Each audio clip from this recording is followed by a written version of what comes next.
Hello, Mama friends, and welcome back to another amazing episode of the Mama Work It podcast. I am so glad you're here. In case you're new around here, my name is Marissa Lonick. I am your host. I am the founder of Mama Work It, where we support women in the juggle of mom life, work life, wife life, fill in the blank life. And I am so excited to introduce you to our guest today, Laili Gonzalez. Laili has worked as an interior designer for nearly 20 years, but it was her own journey and deep belief in transformation that led her to Feng Shui. As a licensed practitioner, she focuses on balancing both the aesthetics and the energetics of your home to harness its power and create spaces that propel clients toward greater joy, expansion, and harmony. Laili is passionate about helping people do the outer work by incorporating their environment as an essential pillar in their healing, growth, and mindset journey. Laili, I am so excited for this conversation. I cannot wait to dive in. Thank you so much for being here. Thank you so much for having me. It's such a pleasure. Great. Well, just to get us started here, I'd love to hear just a little bit more about your journey and what led you to where you are now. Absolutely. I think as most of your listeners, I am a mom, and that is one of the biggest things that really led me towards a lot of transformation and soul searching. When you become a mom, it just changes your whole world. And when I had my first son, he had a lot of medical issues. And in navigating the journey with him and as a new parent, as a parent who was actually at the time living far away from family and friends in a foreign country, navigating everything in a different language, I really started to search for ways that I could support myself and my family. And being an interior designer, my home was always something that I would go to. And, over the course of years, I realized that it wasn't just how it looked, but how it felt that made such a difference. And it was being sensitive to these subtle energies, both myself and my children. As my family grew, you also have the different energies, the different personalities, and kind of trying to navigate all of this in a single space was really a challenge for me. And it made me want to really understand what was going on in my home that I could do to really support my kids, to support myself, to bring some sort of sense of control, because really we have none. And what we have at our disposal is our mindset and our physical environment, and those were the two things that I really wanted to focus on. And feng shui for me was this sort of missing key to all of the mindset and sort of emotional work that I was doing. And it really helped to bring everything together for me. And it was such a revelation to understand how my home can support or challenge what was going on in my life. Thank you so much for sharing that. I love that you said we really have no control because that is the truth. And the two things that you were able to harness and that you continue to help people be able to harness are their mindset and their environments. And I'm really like enthralled. I'm fascinated. I'm excited to dive into talking about this because I always say when your house is in order, so is your head, right? You know Absolutely. that feeling like when everything's just feels calm and zen and put away and put together at home, you feel good. Like you feel Yeah. like your best self. So tell us more about your home environment. Like, is that scientifically proven? Does that impact the quality of your life, your goal setting, your ability to manifest, your zen peacefulness, whatever it is? Tell us how they correlate. Well, they're actually starting to do studies now, especially I think with the rise of decluttering and this sort of fascination with how clutter impacts our lives. They're doing a lot of studies now that show that when we are in an environment that is organized, that is sort of clutter free, and that's relative. I think we need to take that with a grain of salt. We're not saying the world needs to be minimalist, but just what works for us, it does actually help to reduce things like anxiety, to help people with that feeling of calm and peace that we're all kind of searching for.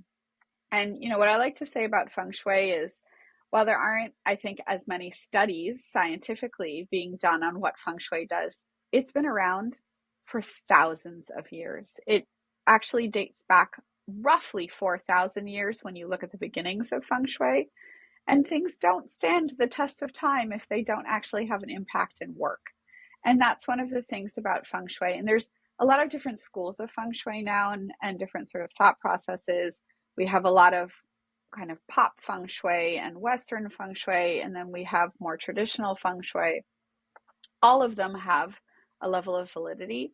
And I don't think they would have been able to stay around and function as long as they have if they did not have that impact. And you said it, when our external environment feels great, so we feel great on the inside. And it's that sort of the whole concept of as without, so within. If we look at the clutter around us, look at the spaces around us, and they don't make us feel happy, they don't make us feel calm, it's going to add to that internal struggle that we already are facing. Yeah, 100% agree. So, for someone listening to today's episode who's never really heard of Feng Shui, or maybe they have, but they're not too sure exactly what it is, can you tell us a little bit about it? Just give us like a little quick and dirty explanation, help us wrap our head around it. Sure. So I think first I kind of start with the myths of feng shui. A lot of people, they know a little bit about it and they're like, oh, where my bed is placed, where my sofa is placed, that's a very small part of feng shui. Feng shui is really more focused on actually harnessing the energy that surrounds us and connecting our homes with nature. It takes a look at our homes somewhat similarly to the way astrology or human design, if you're familiar with them, look at our birth charts. Our home also has an energetic chart that is also affected by the movement of the stars. And when we can take a look at that and understand that, we can essentially adjust and harness the energies in the house so they are the most supportive for us. And in traditional feng shui, which is what I practice, we're less concerned about your furniture, the color of your sofa, where your bed is, and we're more concerned about the actual physical home, the structure of the home, how it's oriented on the land, and then using elements. So feng shui relies on the elements of fire, earth, water, wood, and metal to essentially alchemize the energy in your home. Okay, fascinating. So, let's say you've purchased your home. This is a Mm-hmm. major purchase, right? Like Absolutely. all your savings went into this down payment. Yep. You're paying this mortgage and you didn't know what was the like best feng shui for you to be living in, but now you're here. How do you manage that?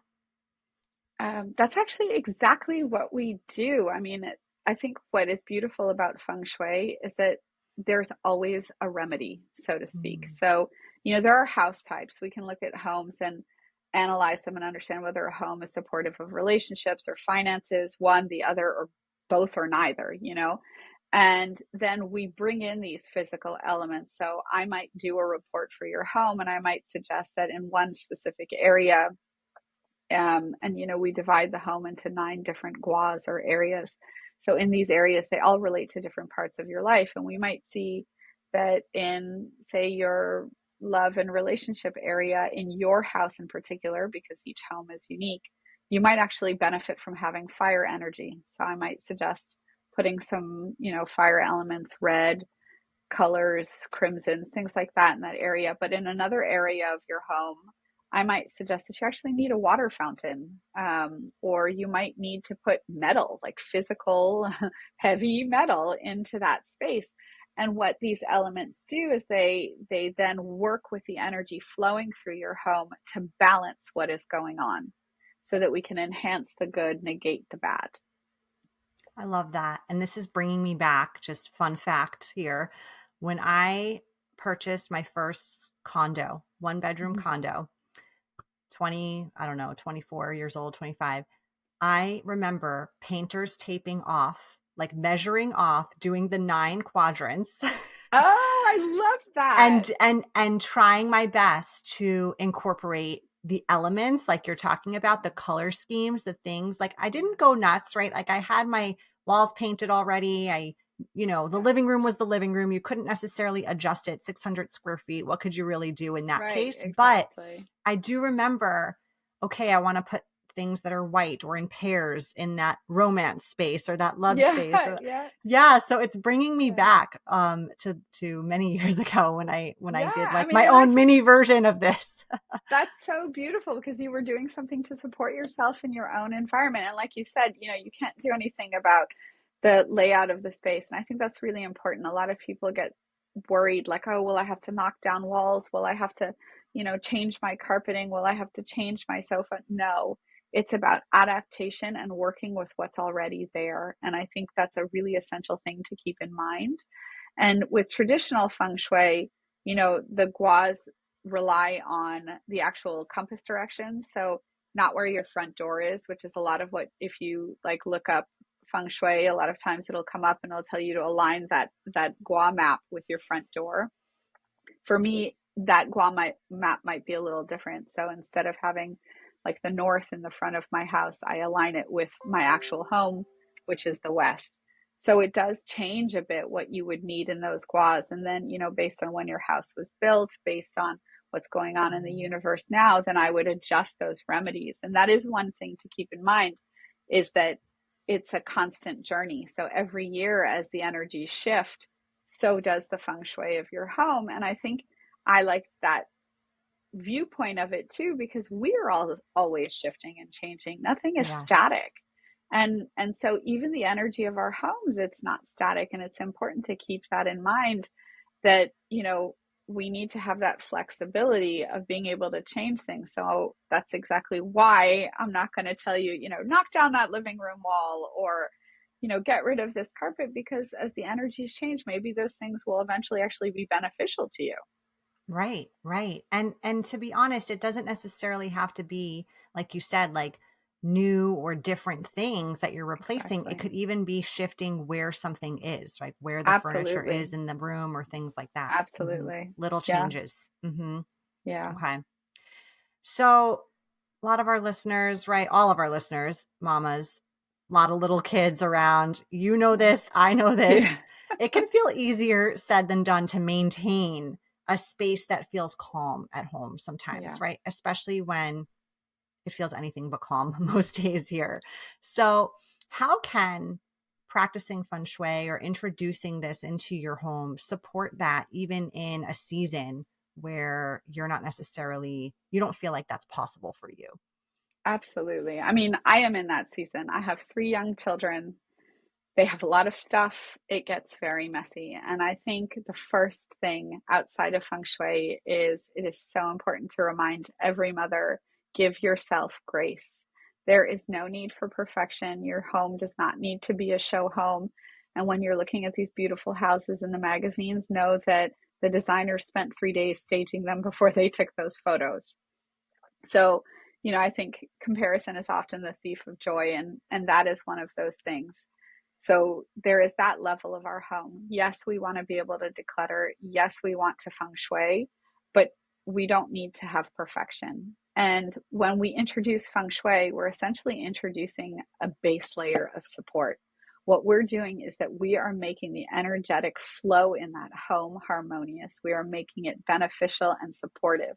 So even if there is a lot of clutter, even if there are kids in chaos, your home in and of itself is going to give you a sense of calm and peace. And that's really an essential tool in supporting ourselves. There will be days where things are everywhere. There will be days where things are up and down, but we know that our home is sort of following us with our highest good in mind. And then, decluttering is not feng shui, but it is an essential tool. It's a tool that we as feng shui practitioners often use. But also, I mean, there's a reason why it's taken the world by storm. And I think, this is a really important thing that we need to keep in mind is that the end goal is not, again, perfection or minimalism. The end goal is to ensure that what we have surrounding us is really serving a purpose. So if we know that in this stage of our life, a lot of these things that kind of create clutter for us are serving a purpose because they're bringing our kids joy, because they are the toys and tools that they play with and use and learn from, then we can sort of accept that without feeling like it's overwhelming, because we know they're serving a purpose, and we know that there is a time when those things will no longer be needed, and we can then let go of them happily and allow them to either find their way to someone else's home or to be, recycled, disposed of, whatever it is. Yeah, I couldn't agree more. I'm curious, do you incorporate your children into that decluttering process, into your feng shui processes at home? Because I feel like I hear often from people, it's best to have the kids included when you are decluttering and getting rid of things and like asking their permission or getting them Yeah. involved in that process. And yet, I don't know if you feel like this, Laili, but I think kids are hoarders. I mean, they just never want to get rid of anything, especially like the garbage they get in like birthday party goodie bags that you Yes, just the little plastic toys that are everywhere. Absolutely. So I take a yes and no approach to that answer. I'm sure there are people who will agree and disagree. My personal thing is, if they're big things like toys, anything to do with clothing that they like, I absolutely ask them. If there's, like a t-shirt that is 3 sizes too small, I try and help them part with it, even if it's their favorite t-shirt, and explain that it no longer fits, that we can try and find another favorite t-shirt, things like that. With the little plastic toys, I have told my kids, if I find these all over the floor time and time again and you're not taking care of them, they will go into the trash. So they have fair warning, but I don't ask when I'm throwing away the little things that do happen to do that. And if they break, I've also told them that they will not, remain unless you can actually use it for something. I agree. Kids are a bit of hoarders. They have a hard time letting go of things.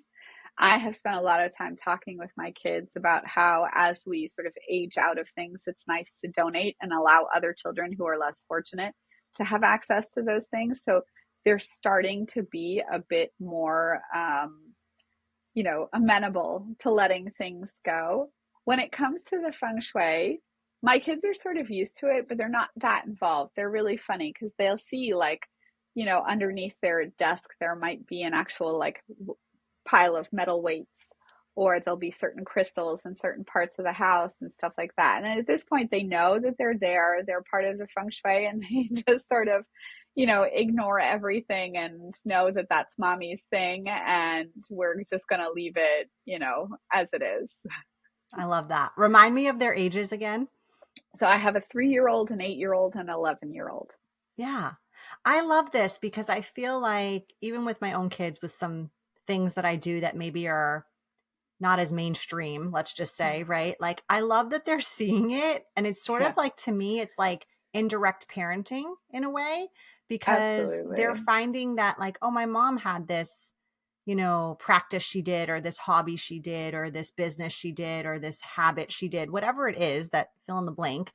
And it's normal. It's normal in Yeah. our home and it's normal to them. And I love that about it. Like for us, like I'll just take the example of meditating.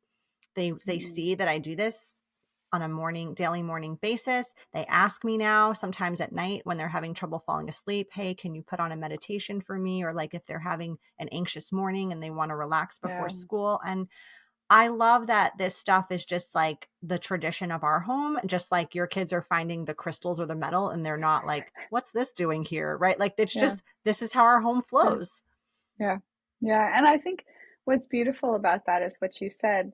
Kids are curious and they'll start to ask questions. And if you can, find a minute to explain things in a way that sort of resonates with them, they will then go to these tools like they're coming to you to meditate. Hmm. They're starting to understand that it's actually something helpful and beneficial for them. And I think that's really the beauty of it.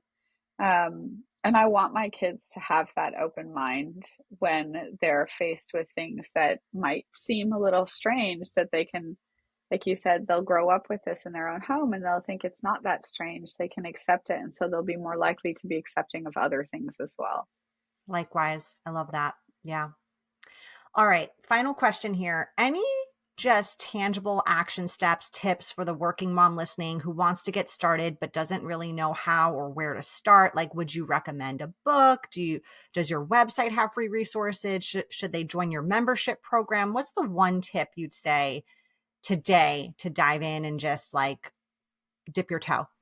Oh, that's so funny. I'd say all of those things. Well, I mean, I think if they want to start, one awesome thing that I have is the membership program that you mentioned, but also a program that I've created called the 30-day home detox. I created it sort of with the busy mother in mind, where we want to kind of clear and cleanse and kickstart the energy flow in our home.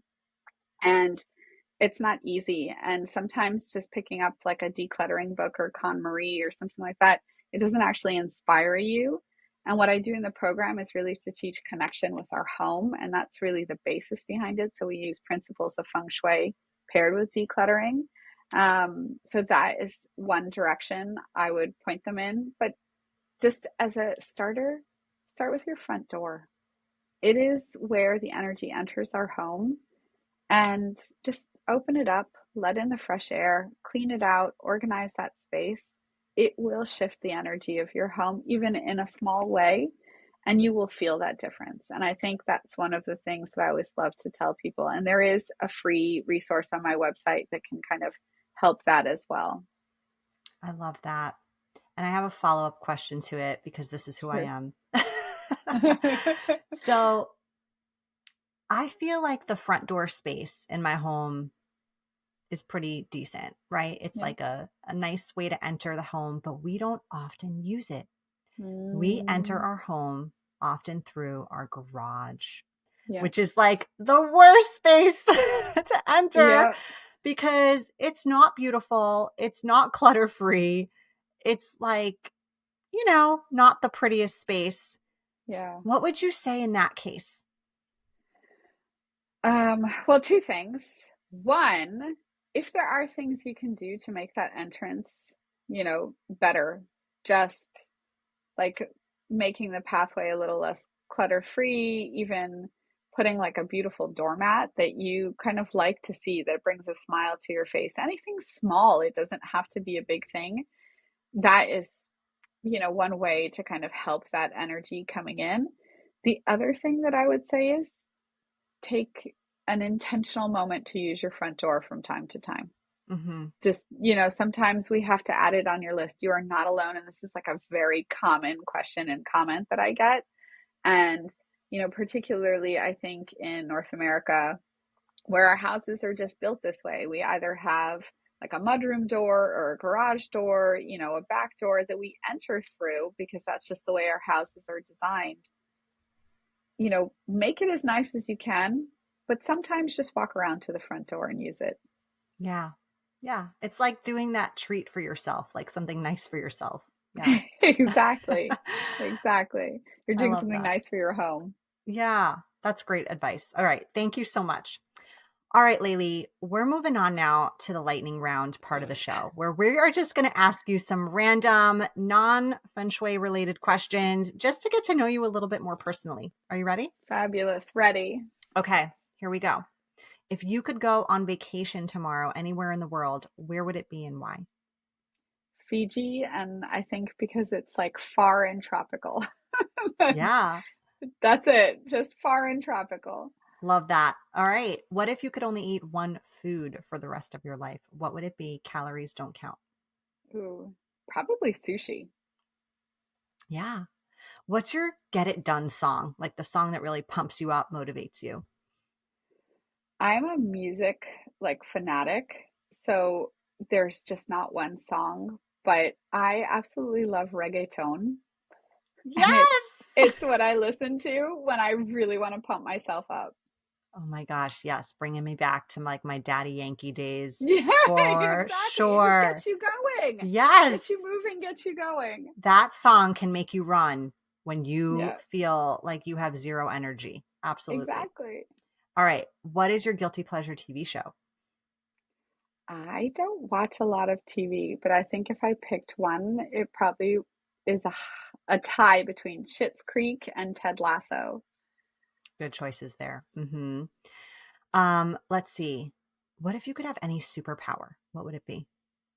Oh, I had to think about this. My kids ask me questions like this a lot. And I feel like I'm the kind of person who'd be like, well, I want the superpower that can mimic any superpower. And they always get mad at me. They're like, no, mom, that's not it. I'm like, no, but that's the power I want. Love it. All right, finally, what's something most people don't know about you? I actually I love languages and I speak five, not all of them super well, but it is something that I love and I can actually understand other languages that I've never studied before. So it's like a real hobby of mine.